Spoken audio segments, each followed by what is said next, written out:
Η εξωματική λιθοτριψία είναι μια μη επεμβατική μέθοδος που χρησιμοποιείται για την αντιμετώπιση των λίθων που υπάρχουν στο οροποιητικό σύστημα. Χρησιμοποιείται κυρίως για τον κατακαιρματισμό λίθων μικρού ή μεσαίου μεγέθους που υπάρχουν στο νεφρό που έχει μεγαλύτερα ποσοστά επιτυχίας, καθώς και στον ουρητήρα. Το πλεονέκτημά της είναι ότι δεν χρειάζεται αναισθησία, δεν χρειάζεται να νοσηλευτεί ο ασθενής, κρατάει λίγο, γύρω στα 3 τέταρτα με 1 ώρα, ανάλογα με το μέγεθος του λίθου.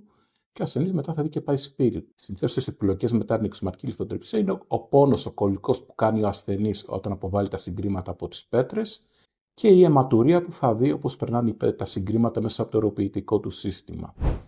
Δεν είναι κατάλληλη για όλους τους λίθους. Είναι κάποιοι λίθοι οι οποίοι είναι σκληροί σε σύσταση και δεν μπορούν να σπάσουν την εξωματική λιθοτριψία, όπως επίσης και δεν είναι κατάλληλη και για μεγάλου μεγέθους λίθους. Θα λέγαμε ότι είναι ιδανική για λίθους 1 εκατοστό στο νεφρό και λίγο μικρότερο στον ουρητήρα. Αξίζει να δοκιμάσει ο ασθενής πριν οδηγηθεί στο χειρουργείο.